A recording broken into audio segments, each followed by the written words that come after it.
नमस्कार, मी प्रगती स्क्वेअरमध्ये सर्वांचं मनापासून स्वागत करते. मागच्या काही महिन्यापूर्वी मी मुंडोळी फ्रेमचे व्हिडिओ अपलोड केले होते. तर त्या व्हिडिओला खूप छान प्रतिसाद मिळाला. त्यासाठी सर्वांचे मनापासून आभार. आणि त्यावरती खूप साऱ्या कमेंट्स येत होत्या. तर काही जणांना मी रिप्लाय दिला, काही जणांना मी रिप्लाय नाही दिला. कमेंट्स अशा होत्या व्हिडिओमध्ये की मुंडोळी फ्रेम कशी बनवायची, सामान कुठून मिळालं, हे सामान कुठे मिळेल, ते सामान कुठे मिळेल, किंवा नावे कुठे मिळतील, नावे कसे बनवली.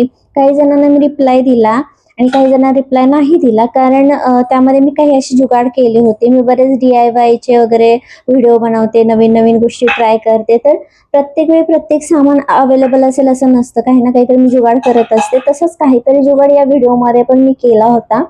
म्हणून म्हटलं की एक व्हिडिओ बनवते, त्यामध्ये A to Z पूर्ण माहिती दिली जाईल. चला तर मग व्हिडिओला सुरुवात करूया. सुरुवातीला आपण बघूया फ्रेमसाठी लागणारे साहित्य. तर फ्रेमसाठी सुरुवातीला सगळ्यात पहिल्यांदा लागणारी वस्तू म्हणजे फ्रेम बनवायची तर फ्रेम लागणारच. तर ही मी फ्रेम घेतली आहे मेशोवरून. तर खूप अफोर्डेबल प्राईजमध्ये मेशोवरती 3चा सेट भेटत होता, तर मी तिथूनच घेतले. यामध्ये जी शीट आहे ती OHP शीट आहे, काचेची नाही आहे. जर तुम्हाला चांगल्या क्वालिटीची फ्रेम पाहिजे असेल तर तुम्ही शॉपमधून घेऊ शकता. जिथं सगळे सामान डेकोरेशनचे वगैरे मिळतात, गिफ्ट शॉप वगैरे असते, तिथून तुम्हाला ह्या फ्रेम मिळून जातील. त्यानंतर दुसरी वस्तू आहे, आपल्याला खण लागणार आहे. तर खणाची साडीच इथं मी घेतली होती, तर मला फ्रेम बनवायच्या होत्या म्हणून. तर तुम्ही कपडे पण घेऊ शकता, शॉपमध्ये जाऊन मीटरवरती कपडे तुम्ही घेऊ शकता किंवा ब्लाऊज पीस घेऊ शकता. या व्यतिरिक्त तुम्ही काठपदरचे वेगळे पीस किंवा दुसरे कुठलेही फॅब्रिक वापरू शकता. फ्रेम छानच होते, मीही ट्राय केलं होतं. त्यानंतर आपल्याला लागणार आहेत मुंडवळ्या. तर मुंडवळ्या खूप महाग भेटतात, तर मी हे लोकल मार्केटमधूनच घेतल्या होत्या मुंडवळ्या. आणि सगळ्यात स्वस्त मी मुंडवळ्या घेतल्या होत्या. ह्या 80 रुपयाला मला सेट भेटला होता, नाही तर सगळे 150-200च्या पुढून होत्या. आणि दुसरी गोष्ट म्हणजे मुंडवळ्या घेताना आपल्याला फ्रेममध्ये ते फिट आल्या पाहिजे. त्यासाठी जास्त डेकोरेटिव्ह आणि जास्त हेवी मुंडवळ्या न घेता अशाच साध्या मुंडवळ्या तुम्ही घ्या, ज्या फ्रेममध्ये आपल्याला लावायला व्यवस्थित लावता येतील.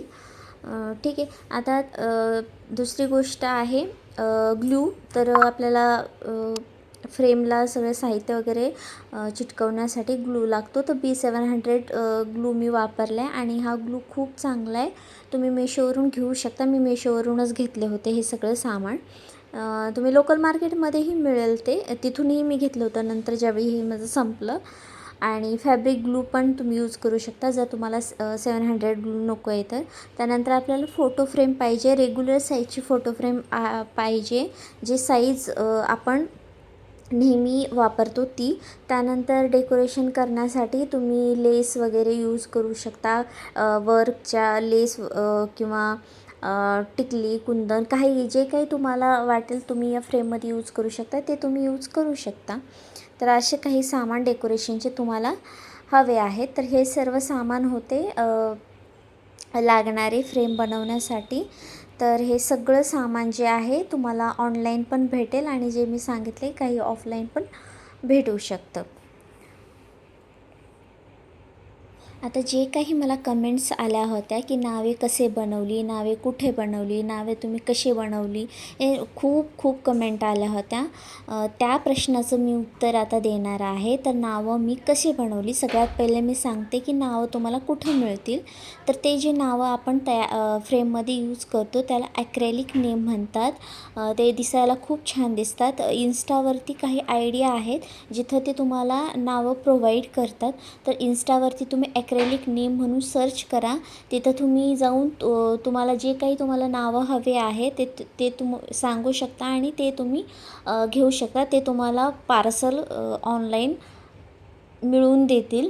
आता मी सांगते की मी काय यूज केलं होतं. मी यामध्ये ॲक्रेलिक नेम यूज केले नव्हते, कारण मला तेवढं सर्च करणं वगैरे मला नाही पटलं त्यावेळी. तर मी त्यामध्ये एक जुगाड केला होता. तर मी काय केलं होतं की आपली जी फ्रेम असते ती A4 साईजची फ्रेम आहे, मी जी तयार केली ती.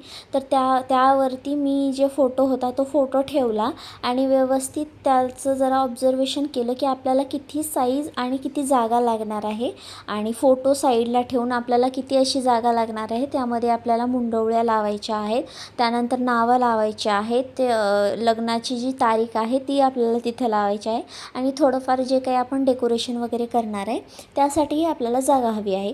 या सगळ्यांचा विचार करून मी काय केलं, मोबाईलवरतीच एक पेज एडिट केलं, त्या पेजमध्ये फोटो पण लावला, त्यानंतर नावं पण तयार केली, टेक्स्ट तयार केले. टेक्स्ट असे बनवले 3Dमध्ये की ते दिसताना ॲक्रेलिक नेम जसे असतात तसेच दिसायला पाहिजेत, असं मी एडिट केलं ते. जर तुम्हाला अजून ते डिटेलमध्ये कसं एडिट करायचं हे जर पाहिजे असेल तर तुम्ही मला तसे कमेंट करून सांगा, मी त्यावरती एक प्रॉपर व्हिडिओ बनवून टाकेन नक्कीच. तर मी ते ह्या व्हिडिओमध्ये मला नाही करू शकत कारण खूप व्हिडिओ मोठा होणार आहे. तर तुम्हाला समजेल तर करा, नाही समजलं तर मला कमेंट करून तसं सांगा. तर मी ते नावं 3Dमध्ये बनवले. त्यानंतर मी कॅफेमध्ये गेले आणि कॅफेमध्ये म्हणजे मी जे बनवलं होतं ते तर A4 साईजमध्ये व्यवस्थित यावं असंच बनवलं होतं. पण त्यानंतरही मी कॅफेमध्ये गेले आणि कॅफेमध्ये त्यांनाही सांगितलं की माझी जी फ्रेम आहे ती A4 साईजची आहे, त्यासाठी A4 साईजच्या साईजपेक्षा मोठं हे नाव किंवा फोटो नाही दिसले पाहिजेत, तर त्यामध्येच बसावे. आणि तिथं पण गेल्यानंतर मी थोडंसं एडिटिंग केली साईजला वगैरे, कारण मोबाईलमध्ये ते समजत नव्हतं साईज कशी येईल ते, तिथं साईज प्रॉपर समजत होती.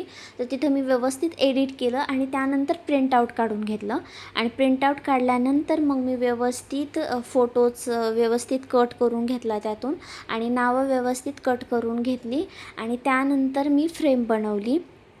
आणि तुम्हाला हे आता मी सांगितलं त्यावेळी लक्षात येईल की हे प्रिंटआउट्स आहेत. आत्तापर्यंत कोणालाही हे समजलं नाही की हे मी प्रिंटआउट यूज केले, सगळ्यांना असं वाटतं की ॲक्रेलिक नेमच आहेत.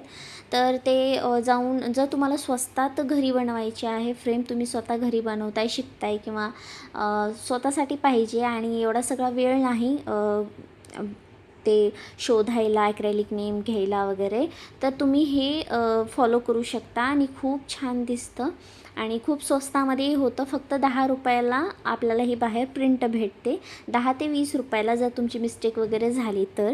आणि त्यामध्ये फोटो आणि नेम ह्या सगळे मिळून फक्त 10 रुपयाला तुम्हाला ही प्रिंट मिळणार आहे. आता आपण बघूया फ्रेम कशी बनवायची. तर फ्रेम कशी बनवायची ह्यावरती प्रॉपर व्हिडिओ अगोदर मी बनवलेलंच आहे, 2 व्हिडिओ अपलोड आहे चॅनलवरती, तिथे तुम्ही पाहू शकता. आणि तरी मी ह्या व्हिडिओमध्ये जेवढं मला जमेल तेवढं सांगते. थोडं स्पीडमध्ये व्हिडिओ आहे कारण व्हिडिओ खूप मोठा होईल म्हणून यामध्ये नाही दाखवलं. हा व्हिडिओ मी ऑलरेडी अपलोड केला आहे आणि व्यवस्थित एक्सप्लेन पण केले फ्रेम कशी बनवायची. तर अशा पद्धतीने आपल्याला फोटो सेट करून घ्यायचा आहे एका कॉर्नरला आणि साईडला आपल्याला मुंडवळ्या लावायच्या आहेत किंवा फोटोच्या वरती लावायच्या आहेत आणि साईडला नावं लावायचे आहेत. ह्या